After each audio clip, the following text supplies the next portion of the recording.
Hello बच्चों, आज हम लोग बिहार बोर्ड मैट्रिक परीक्षा 2026 की तैयारी के लिए बीबीडी क्वेश्चन बैंक से टॉपिक वाइज जो बीबीडी के द्वारा क्वेश्चन बैंक दिया गया है उससे हम लोग चैप्टर वाइज ऑब्जेक्टिव और लघु उत्तरीय प्रश्न देख रहे हैं। जो भी बच्चे इस चैनल से नए जुड़े हैं चैनल को सब्सक्राइब कर लें ताकि नए वीडियो का नोटिफिकेशन मिल सके। हम आज शुरू करते हैं इतिहास का सोशल साइंस का चैप्टर चौथा। इसके पहले 3 और चैप्टर का वीडियो अपलोड किया जा चुका है, जिन लोगों ने नहीं देखा होगा जाके इसके प्ले लिस्ट में देख सकते हैं। तो हम लोग शुरू करते हैं भारत में राष्ट्रवाद। भारत में राष्ट्रवाद चैप्टर का ऑब्जेक्टिव क्वेश्चन एवं लघु उत्तरीय प्रश्न। तो इसका पहला क्वेश्चन है,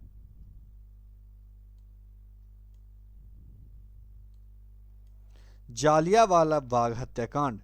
जालियांवाला बाग हत्याकांड किस तिथि को हुआ था?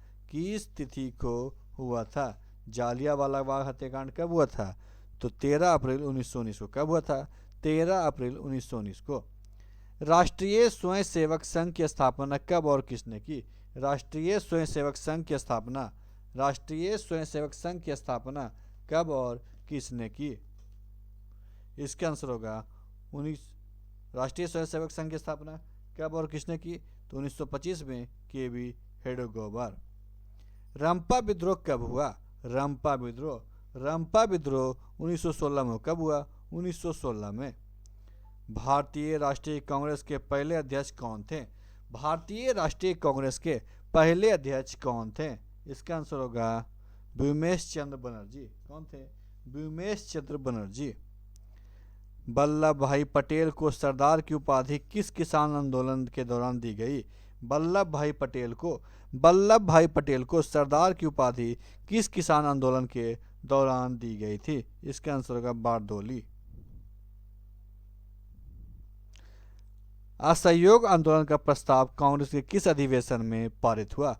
असहयोग आंदोलन का प्रस्ताव कांग्रेस के किस अधिवेशन में पारित हुआ? सितंबर 1920 कलकत्ता। पूर्ण स्वराज की मांग का प्रस्ताव कांग्रेस के किस अधिवेशन में पारित हुआ? पूर्ण स्वराज की मांग का प्रस्ताव कांग्रेस के किस अधिवेशन में पारित हुआ? तो 1929 लाहौर अधिवेशन। सविनय अवज्ञा आंदोलन कब और किस यात्रा से शुरू हुआ? सविनय अवज्ञा आंदोलन कब और किस यात्रा से शुरू हुआ? तो 1930 दांडी। भारतीय राष्ट्रीय कांग्रेस की स्थापना कब और संस्थापक कौन थे? भारतीय राष्ट्रीय कांग्रेस की स्थापना कब और संस्थापक कौन थे? तो 1885 संस्थापक ए.ओ. ह्यूम। वेदों की ओर लौटो का नारा किसने दिया? वेदों की ओर लौटो, दयानंद सरस्वती। नारा किसने दिया? दयानंद सरस्वती। ब्रह्म समाज की स्थापना किसने की? ब्रह्म समाज की स्थापना किसने की?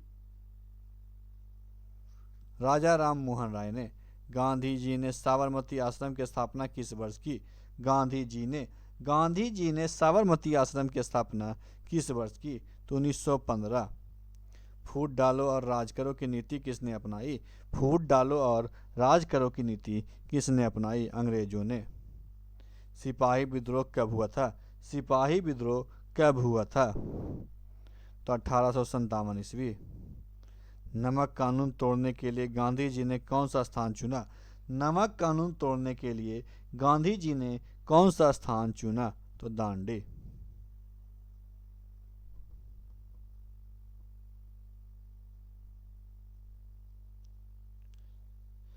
चौरी चौरा कांड के बाद, चौरी चौरा कांड के बाद गांधी जी ने निम्नलिखित में से किस आंदोलन को बंद कर दिया? चौरी चौरा कांड के बाद गांधी जी ने निम्नलिखित में से किस आंदोलन को बंद कर दिया? इसका आंसर होगा असहयोग आंदोलन। जालियांवाला बाग हत्याकांड की जांच के लिए, जालियांवाला बाग हत्याकांड की जांच के लिए सरकार ने किस समिति का गठन किया? सरकार ने किस समिति का गठन किया? तो हंटर समिति। किस घटना के विरोध में महात्मा गांधी ने अपनी कैसर-ए-हिंद की उपाधि लौटा दी? किस घटना के विरोध में महात्मा गांधी ने अपनी कैसर-ए-हिंद की उपाधि लौटा दी? इसका आंसर होगा जालियांवाला बाग हत्याकांड। तीन कठिया प्रणाली किन पर लागू थी? तीन कठिया प्रणाली किन पर लागू थी? किसानों पर। भारत छोड़ो आंदोलन का प्रसिद्ध नारा क्या था? भारत छोड़ो आंदोलन का प्रसिद्ध नारा क्या था? करो या मरो। गांधी जी ने भारत में सत्याग्रह का पहला प्रयोग कहाँ किया? गांधी जी ने भारत में सत्याग्रह का पहला प्रयोग कहाँ किया? इसका आंसर होगा चंपारण में। बादशाह खान या सीमांत गांधी के नाम से कौन जाना जाता है? बादशाह खान या सीमांत गांधी के नाम से जाना जाता है अबुल गफूर खान। किस कानून के विरोध में जालियांवाला बाग में सभा का आयोजन हुआ? किस कानून के विरोध में जालियांवाला बाग में सभा का आयोजन हुआ? इसका आंसर होगा सी, साइमन कमीशन। किस कानून के विरोध में जालियांवाला बाग में सभा का आयोजन हुआ था? किस कानून के विरोध में जालियांवाला बाग में सभा का आयोजन हुआ था? भारत सरकार अधिनियम 1885 या साइमन कमीशन। भारत आने वाले प्रथम व्यापारी कौन थे? भारत आने वाले प्रथम व्यापारी फ्रांसीसी थे। क्रांतिकारी नेता सूर्यसेन का उपनाम क्या था? क्रांतिकारी नेता सूर्यसेन का उपनाम मास्टरदा था। भारतीय कम्युनिस्ट पार्टी की स्थापना कब हुई? भारतीय कम्युनिस्ट पार्टी की स्थापना 1925 में कब हुई? 1925 में हुई। चौरी चौरा कांड हुआ था 1922 में। दिसंबर 1929 में किस नदी के तट पर नेहरू जी द्वारा तिरंगा फहराया गया? दिसंबर 1929 में किस नदी के तट पे नेहरू जी द्वारा झंडा फहराया गया था? रावी नदी। मोपला विद्रोह हुआ था मोपला विद्रोह कहाँ हुआ था? तो केरल में। किसके अनुरोध पे महात्मा गांधी चंपारण आए थे? किसके अनुरोध पे महात्मा गांधी चंपारण आए थे? तो राजकुमार शुक्ल। सविनय अवज्ञा आंदोलन के समय भारत के वायसराय कौन थे? सविनय अवज्ञा आंदोलन के समय भारत के वायसराय कौन थे? Lord Irwin. महात्मा गांधी के राजनीतिक गुरु कौन थे? महात्मा गांधी के राजनीतिक गुरु कौन थे? तो गोपाल कृष्ण गोखले। लाल कुर्ती नामक संगठन का गठन किसने किया? लाल कुर्ती नामक संगठन का गठन किसने किया? खान अबुल गफर खान। भारत सरकार अधिनियम 1919 को खालिस्तान के नाम से भी जाना जाता है। मॉन्टेग्यू चेम्सफोर्ड योजना क्या है? मॉन्टेग्यू चेम्सफोर्ड योजना। लखनऊ समझौता किस वर्ष हुआ? लखनऊ समझौता 1916 में। कब हुआ? 1916 में। इंडियन स्टैट्यूटरी कमीशन के अध्यक्ष कौन थे? इंडियन स्टैट्यूटरी कमीशन के अध्यक्ष कौन थे? John Simon. Poverty and un British rule India नामक पुस्तक किसने लिखी? Poverty and un British rule India नामक पुस्तक किसने लिखी? Dadabhai Naoroji. All India Muslim League की स्थापना कब हुई? ऑल इंडिया मुस्लिम लीग की स्थापना 1906 में हुई। कब हुई? 1906 में। भारतीय कम्युनिस्ट पार्टी की स्थापना कहाँ की गई थी? भारतीय कम्युनिस्ट पार्टी की स्थापना कहाँ की गई थी? ताशकंद में। असहयोग आंदोलन का प्रस्ताव किस कांग्रेस अधिवेशन में स्वीकार किया गया? असहयोग आंदोलन का प्रस्ताव किस कांग्रेस अधिवेशन में स्वीकार किया गया था? नागपुर। ब्रिटिश सरकार ने गांधी को क्या उपाधि दी थी? ब्रिटिश सरकार ने गांधी को कैसर हिंद की उपाधि थी। कौन सा उपाधि? कैसर हिंद की। दांडी यात्रा किस आंदोलन की शुरुआत हुई थी? दांडी आंदोलन यात्रा से किस आंदोलन की शुरुआत हुई थी? सविनय अवज्ञा आंदोलन। निम्न में कौन उदारवादी नेता नहीं है? तो बिपिन चंद्र पाल। स्वराज दल के प्रथम अध्यक्ष कौन थे? स्वराज दल के प्रथम अध्यक्ष कौन थे? चित्तरंजन दास। निम्नलिखित में से किसकी पहली बार मुसलमानों के लिए अलग निर्वाचन प्रस्ताव रखा गया? निम्नलिखित में से किसने पहली बार मुसलमानों के लिए अलग निर्वाचन का प्रस्ताव रखा? मार्ले मिंटो सुधार। गांधी जी ने साबरमती आश्रम की स्थापना कहाँ की? गांधी जी ने साबरमती आश्रम की शुरुआत अहमदाबाद में की थी। कहाँ? अहमदाबाद में। बंगाल विभाजन को कब रद्द किया गया? बंगाल विभाजन को कब रद्द किया गया? 1911। भारत में सर्वप्रथम आधुनिक सूती कपड़े की मिल कहाँ स्थापित की गई थी? भारत में सर्वप्रथम आधुनिक सूती कपड़े की मिल कहाँ स्थापित की गई थी? तो आंसर है कलकत्ता।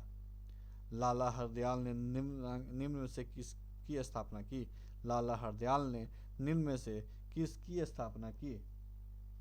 गदर पार्टी। अखिल भारतीय मुस्लिम लीग की स्थापना किसने की? अखिल भारतीय मुस्लिम लीग की स्थापना किसने की? नवाब सलीमुल्लाह खान। निम्न में से किन्हें कैसर हिंद की उपाधि दी गई है? निम्न में से किसे क्या कैसर हिंद की उपाधि दी गई है? इसका आंसर होगा महात्मा गांधी। निम्न में से किस आंदोलन की शुरुआत दांडी मार्च से हुई थी? निम्न में से किस आंदोलन की शुरुआत दांडी मार्च से हुई थी? इसका आंसर होगा सविनय अवज्ञा आंदोलन। इल्बर्ट बिल कब पारित हुआ? इल्बर्ट बिल कब पारित हुआ? 1884 में। मोपला विद्रोह कहाँ हुआ था? मोपला विद्रोह कहाँ हुआ था? केरल में। बंगाल विभाजन किसने वापस किया? बंगाल विभाजन किसने वापस किया? लॉर्ड हार्डिंग ने। भारतीय राष्ट्रीय कांग्रेस के प्रथम सत्र में कितने प्रतिभागियों ने भाग लिया? भारतीय राष्ट्रीय कांग्रेस के प्रथम सत्र में कितने प्रतिभागियों ने भाग लिया? 72।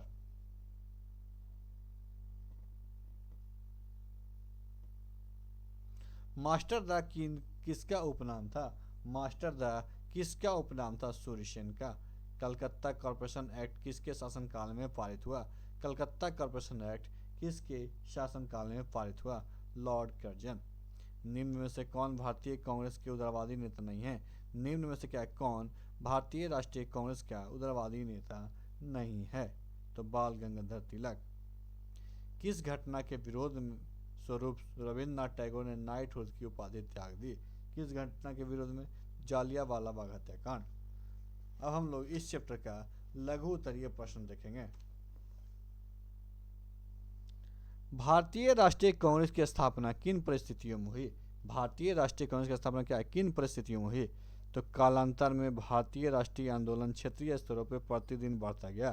कालांतर में क्या हुआ? भारतीय राष्ट्रीय कांग्रेस आंदोलन क्षेत्रीय स्तर पर प्रतिदिन बढ़ता गया।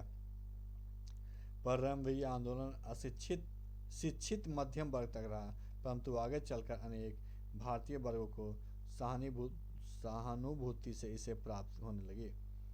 इसी समय इंडियन एसोसिएशन द्वारा रेट बिल का विरोध किया जा रहा था। साथ ही लॉर्ड लिट्टन द्वारा बनाए गए प्रेस अधिनियम और सशस्त्र अधिनियम का भारतीय द्वारा जबरदस्त विरोध किया जा रहा था, जिसके कारण सरकार ने प्रेस अधिनियम वापस लेना पड़ा। जिसके कारण क्या है? सरकार को प्रेस अधिनियम क्या वापस लेना पड़ा। यद्यपि अभी कोई अखिल भारतीय राजनीतिक संगठन नहीं था, फिर भी यह विजय भारतीय राष्ट्रवादियों के मार्ग प्रशस्त का काम किया। उन्हें लगा कि संगठित होना अति आवश्यक। उन्हें क्या लगा? कि संगठित होना अति आवश्यक है। लॉर्ड रिपन के काल में पास हुए एल्बर्ट बिल का यूनानियों द्वारा संगठित विरोध से प्राप्त विजय ने भारतीय राष्ट्रवादी को संगठित होने का पर्याप्त कारण दे दिया। बिहार के किसान आंदोलन पर टिप्पणी लिखें। बिहार के किसान आंदोलन पर टिप्पणी लिखें। 1920 के दशक में किसान ने अपने वर्गीय संगठन तथा 1920 के दशक में किसानों ने अपने को वर्गीय संगठन तथा राजनीतिक दलों के स्वरूप में संगठित करना आरंभ कर दिया। इसके पीछे किसानों के प्रति कांग्रेस की उदासीन नीति तथा साम्यवादी अन्य वामपंथी दलों द्वारा किसानों में वर्गीय चेतना उत्पन्न करने के कारण किसान सभाओं का गठन हुआ। 1920 के आरंभिक दशक में बिहार, बंगाल, पंजाब तथा उत्तर प्रदेश में किसान सभाएं का गठन हुआ। बिहार में 1922-23 में मुंगेर में शाह मोहम्मद जुबैर की अध्यक्षता में किसान सभा की स्थापना हुई। मार्च 1928 को बिहटा, पटना में स्वामी शाहजानंद सरस्वती ने किसान सभा के औपचारिक स्थापना की। नवंबर 1929 में सोनपुर में स्वामी शाहजानंद की अध्यक्षता में प्रांतीय किसान सभा का गठन किया गया। श्री कृष्ण सिंह इसके सचिव तथा यमुना कयार्थी श्री गुरु नानक और गुरु लाल और कैलाश लाल इसके प्रमंडलीय सचिव बने। 11 अप्रैल 1936 ईस्वी को 11 अप्रैल 1936 ईस्वी को अखिल भारतीय किसान सभा का गठन लखनऊ में हुआ। कहाँ हुआ? लखनऊ में हुआ। 1936 में बिहार में बकास्त भूमि स्वयं ज्योति भूमि के विरुद्ध आंदोलन शुरू हुआ, जिसमें कांग्रेस ने 1937 में फैजपुर अधिवेशन में मुख्य मांग के रूप में जोड़ा गया। कांग्रेस ने क्या 1937 के फैजपुर अधिवेशन में मुख्य मांग में जोड़ा गया। असहयोग आंदोलन का प्रथम जन आंदोलन था कैसे? असहयोग आंदोलन प्रथम जन आंदोलन था कैसे? सितंबर 1920 में कलकत्ता में आयोजित विशेष अधिवेशन में सितंबर 1920 में कलकत्ता में आयोजित विशेष अधिवेशन में असहयोग आंदोलन का निर्णय लिया गया। इसका नेतृत्व गांधी जी ने किया। इसका नेतृत्व क्या है? गांधी जी ने किया। यह प्रथम जन आंदोलन था। इस आंदोलन के 3 मुख्य कारण थे: खिलाफत का मुद्दा, पंजाब में सरकार की बर्बर कार्रवाई के विरुद्ध न्याय प्राप्त करना और अंततः स्वराज की प्राप्ति करना। इस आंदोलन के 2 तरह के कार्यक्रमों को अपनाया गया, एक प्रस्तावित कार्यक्रम, दूसरा रचनात्मक कार्यक्रम। असहयोग आंदोलन के प्रस्तावित कार्यक्रम इस प्रकार थे। असहयोग आंदोलन के प्रस्तावित कार्यक्रम इस प्रकार थे: सरकारी उपाधि एवं अवैतनिक सरकारी पदों को छोड़ दिया जाए, सरकारी तथा अर्ध सरकारी उत्सवों का बहिष्कार किया जाए, सरकारी तथा क्या अर्ध सरकारी उत्सवों को बहिष्कार किया जाए, स्थानीय संस्थाओं की सरकारी सदस्यता से इस्तीफा दिया जाए, स्थानीय संस्थाओं क्या है सरकारी सदस्यता से इस्तीफा दिया जाए, सरकारी स्कूल एवं कॉलेजों का बहिष्कार, वकीलों द्वारा न्यायालय का बहिष्कार किया जाए तथा आपसी विवाद पंचायती अदालतों द्वारा निपटाया जाए। असैनिक श्रमिक व कर्मचारी वर्ग, असैनिक श्रमिक कर्मचारी वर्ग मेसोपोटामिया में जाकर नौकरी करने से इनकार करें तथा विदेशी सामान का पूर्णतः बहिष्कार करें तथा क्या है विदेशी सामान का पूर्णतः बहिष्कार करें। असहयोग आंदोलन के रचनात्मक कार्य के अंतर्गत, असहयोग आंदोलन के रचनात्मक कार्य के अंतर्गत शराब का बहिष्कार, हिंदू मुस्लिम एकता, हिंसा पर बल, छुआछूत से परहेज, स्वदेशी वस्तुओं का प्रयोग, हाथों से बुने खाद्यों का प्रयोग, बड़े कानून के खिलाफ सबने अवज्ञा करना, कर नहीं देना, राष्ट्रीय विद्यालय एवं कॉलेज की स्थापना करना शामिल था। साइमन कमीशन पर संक्षिप्त टिप्पणी लिखें। साइमन कमीशन पे क्या है? साइमन कमीशन पे संक्षिप्त टिप्पणी लिखें। 1919 के भारत सरकार अधिनियम में 1919 के भारत सरकार अधिनियम में यह व्यवस्था की गई थी कि 10 वर्ष बाद एक ऐसा आयोग नियुक्त किया जाएगा जो इस बात की जांच करेगा कि इस अधिनियम में कौन कौन से परिवर्तन संभव है। अतः ब्रिटिश प्रधानमंत्री ने समय से पूर्व सर जॉन साइमन के नेतृत्व में 8 नवंबर 1927 को साइमन कमीशन की स्थापना की। इसके 7 सदस्य अंग्रेज थे। इस कमीशन का उद्देश्य संविधान सुधार के प्रश्न पर विचार करना था।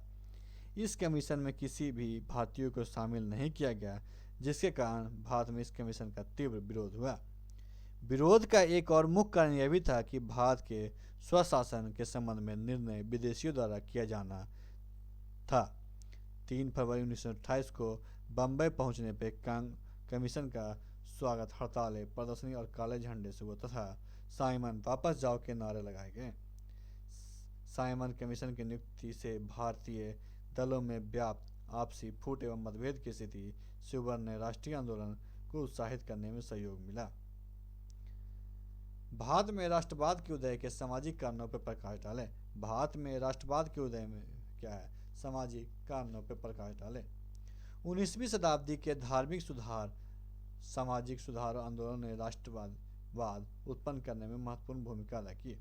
ब्रह्म समाज, आर्य समाज, रामकृष्ण मिशन तथा थियोसॉफिकल सोसाइटी जैसी संस्थाएं ने हिंदू धर्म में प्रचलित बुराइयों की ओर लोगों को ध्यान आकर्षित किया। अंधविश्वास, धार्मिक कुरीतियां तथा सामाजिक कुप्रथाएं, छुआछूत, बाल विवाह, दहेज प्रथा एवं बालिका हत्या जैसी समस्याओं के समाधान के लिए जनमत तैयार करने में इन संस्थाओं ने सराहनीय कार्य किया। परिणाम स्वरूप सुधार आंदोलन में राष्ट्रीयता की भावना जनमानस में कूट कूट कर भर दी। चंपारण सत्याग्रह के बारे में बताएं। चंपारण सत्याग्रह के बारे में बताइए। चंपारण सत्याग्रह पर संक्षिप्त परिचय दें। भारत में नील्हों द्वारा नील की खेती के लिए 3 कठिया व्यवस्था लागू की गई थी, जिसके अनुसार प्रत्येक किसान को अपनी कुल भूमि के 3/20 हिस्से या 15% भूमि पे नील की खेती करना होती थी। इस व्यवस्था के खिलाफ 1917 में सत्याग्रह शुरू। इस व्यवस्था के खिलाफ क्या है? 1917 में सत्याग्रह शुरू हुआ। गांधी जी के आगमन एवं उनके प्रयासों के बाद किसानों को राहत दी गई। गांधी जी के प्रयास से चंपारण सत्याग्रह सफल हुआ। दांडी यात्रा का क्या उद्देश्य था? दांडी यात्रा का उद्देश्य था समुद्र के पानी से नमक बनाकर नमक कानून का उल्लंघन करना तथा ब्रिटिश कानून के भय से भारतीय जनता के अंदर से निकालना। स्वदेशी आंदोलन का उद्योग पे क्या प्रभाव पड़ा? स्वदेशी आंदोलन क्या है? उद्योग पे क्या प्रभाव पड़ा? 1905 के बंग भंग आंदोलन में स्वदेशी और बहिष्कार की नीति से भारतीय उद्योग लाभान्वित हुए। धागे के स्थान पे कपड़ा बनना आरंभ हुआ। इससे वस्त्र उत्पादन में तेजी आई। 1912 तक सूती वस्त्र उत्पादन दोगुना हो गया। उद्योगपतियों ने सरकार पर दबाव डाला कि आयात शुल्क में वृद्धि करे ताकि देसी उद्योग की रियासत प्रदान करे। कपड़ा उद्योग के अतिरिक्त अन्य छोटे उद्योग का भी विकास स्वदेशी आंदोलन कारण हुआ। रॉलेट एक्ट से आप क्या समझते हैं? रॉलेट एक्ट से आप क्या समझते हैं? तो भारत में क्रांतिकारियों के प्रभाव को समाप्त करने के लिए ब्रिटिश सरकार ने न्यायाधीश सर सिडनी रॉलेट की अध्यक्षता में एक समिति नियुक्त की। समिति ने 1918 में अपनी रिपोर्ट प्रस्तुत की कि समिति के सुझाव के आधार पर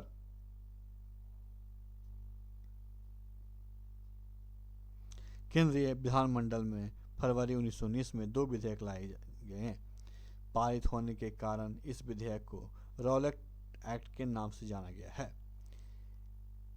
इसके अनुसार संदेह के आधार पर किसी को गिरफ्तार कर बिना मुकदमा चलाए दंडित किए जा सकते थे। भारतीयों में इसकी तीखी प्रतिक्रिया हुई। इसे काला एक्ट कहा गया। इसका घोर विरोध किया गया। इसी विरोध के फलस्वरूप जालियांवाला बाग हत्याकांड हुआ। असहयोग आंदोलन को गांधी जी ने क्यों स्थगित किया या असहयोग आंदोलन क्यों स्थगित किया गया?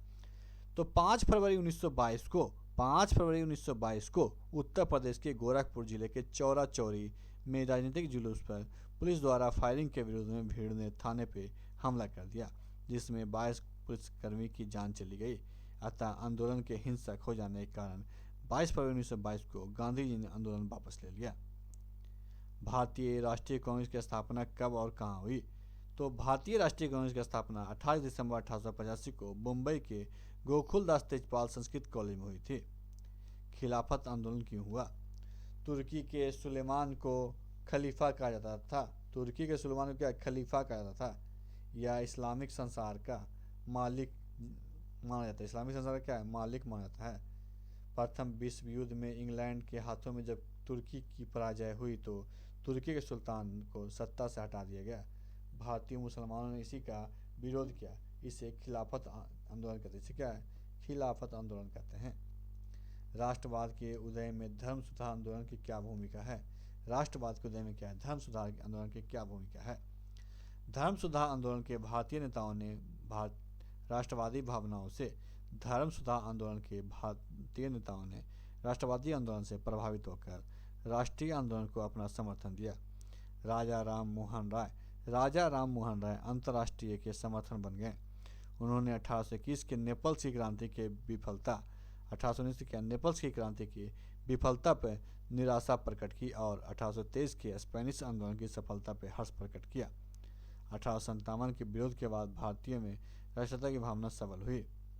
पूना समझौता किनके बीच और क्यों हुआ? पूना समझौता क्या किनके बीच और क्यों हुआ? गांधी जी की हालत खराब होने लगी तब राजेंद्र प्रसाद व मदन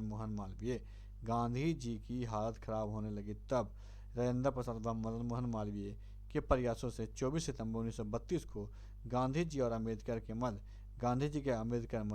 पूना समझौता हुआ, जिसमें संयुक्त हिंदू निर्वाचन व्यवस्था के अंतर्गत दलितों को लिए स्थान आरक्षित करने पर सहमति बनी। इसी समझौते को पूना पैक्ट भी कहा जाता है। इसी समझौता क्या है? पूना पैक्ट भी कहा जाता है। असहयोग आंदोलन के आर्थिक प्रभाव क्या थे? असहयोग आंदोलन के आर्थिक प्रभाव क्या थे? असहयोग आंदोलन के आर्थिक प्रभाव निम्नलिखित थे। विदेशी वस्तुओं का बहिष्कार किया गया। विदेशी वस्तु क्या है? बहिष्कार किया गया। शराब की दुकानों पर धरने दिए गए। शराब की दुकानों पर क्या? धरने दिए गए। विदेशी कपड़ों की होली जलाई गई। 1921 से 1922 के मध्य विदेशी कपड़ों का आयात आधा हो गया। 1921 से 1922 के मध्य विदेशी कपड़ों का आयात क्या हो गया? आधा हो गया। उसकी कीमत 102 करोड़ से घटकर 57 करोड़ रह गई। जब लोगों ने विदेशी वस्तुओं का बहिष्कार करने का निर्णय लिया तो भारतीय कपड़ा मिल और हस्तकरघों ने का उत्पादन बढ़ा दिया। All India trade union Congress की स्थापना क्यों हुई थी? All India trade union Congress की स्थापना क्यों हुई थी? Akhil Bharatiya trade union Congress. अखिल भारतीय क्या? ट्रेड यूनियन कांग्रेस का गठन 1920 में अंतर्राष्ट्रीय श्रम संगठन के एक भारतीय प्रतिनिधिमंडल का चुनाव करने के लिए किए गए थे। 1920 में कांग्रेस द्वारा अपनाए गए असहयोग के संकल्प में 1920 के कांग्रेस द्वारा अपनाए गए असहयोग के संकल्प में केवल विदेशी एजेंटों द्वारा श्रमिकों के उत्पीड़न के बारे में बात की। ब्रिटिश आर्थिक नीतियों का भारतीय कृषि पर क्या प्रभाव पड़ा? ब्रिटिश आर्थिक नीतियों का भारतीय कृषि पर क्या प्रभाव पड़ा? ब्रिटिश नीतियों के कारण कृषि का व्यवसायीकरण हुआ। ब्रिटिश नीतियों के कारण क्या? कृषि का व्यवसायीकरण हुआ। आधुनिक उपकरणों और तकनीक का उपयोग हुआ और किसानों पर शोषक जमींदारों से मुक्ति मिली। दूसरी ओर नीतियों के कारण भूमि पर दबाव पड़ा। कृषि क्षेत्र पर अत्यधिक बोझ पड़ा। किसान वर्ग दरिद्र हुआ और आत्मनिर्भर ग्रामीण आबादी नष्ट हो गई। अमृतसर में मार्शल लॉ क्यों लगाए गए? अमृतसर में क्या है? मार्शल लॉ क्यों लगाए गए? 13 अप्रैल 1919 को जनरल डायर ने सैनिक कानून अधिनियम पर हस्ताक्षर किए, जिसमें कहा गया था कि दो से अधिक लोग एक समूह स्थापित नहीं कर सकते, एक स्थान पर एकत्रित नहीं हो सकते। यह कानून शासन करने वाले शक्तियों के किसी भी संगठन विरोध को प्रतिबंध करने के लिए पारित किया गया था।